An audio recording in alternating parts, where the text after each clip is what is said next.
I love it. Yeah. For anyone who is listening right now and is going, Tom, I love that for you. I want to do it too. Like they're listening going, I'm having too much every day. I can notice some of those things, but I'm just stuck. And it's hard because we know that addiction's that way. We know that this is heavy. It's not easy. But if someone is watching going, Tom, tell me, like, what did you do to even get started? How did you have that courage to say, I'm going to do January, I'm going to stick at it? Were there any moments where you actually fell back and then had to get back on the horse again? Like, just walk us through that a little bit more for anyone who is watching going, Tom, mate, I want to be in your position in like 6 months. I didn't fall back on it. I have done in the past. Like I've had periods of my life where I'd given up drinking and then gone back to drinking. But this time, I don't know, it was just different. I really worked to sort of change my mindset. I really asked myself, like, why do you drink? Why are you drinking? And a lot of the time my answer would be to feel more comfortable in the social environment. Yeah.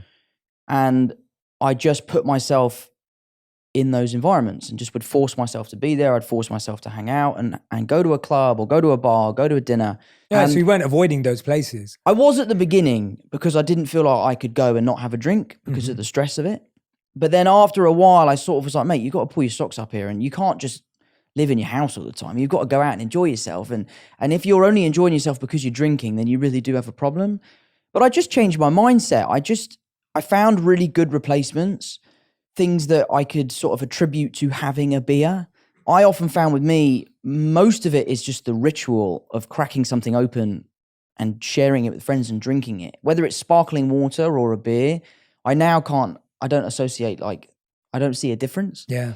But I think it's different for everyone. Yeah. I had a great support system. Jack is one of my best mates and we travel all over the world. He doesn't drink, and doing it with him was a really helpful experience for me. My brother is always on the road with me. He was very supportive.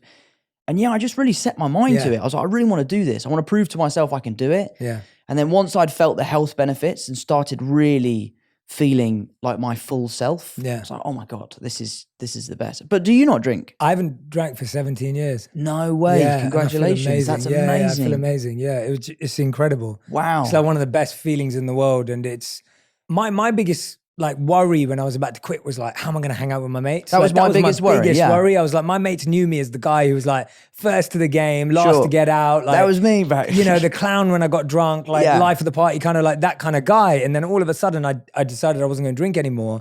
I was like, crap, how am I going to fit in? And then I remember I went into the corporate world for a bit and I didn't drink. And I was like, God, am I going to miss out on like opportunities and networking? Like, you know, all the guys afterwards are like going to get drinks and I'm like, I'll come, but I'll have a water or I'll have a soda, whatever it is. Sure.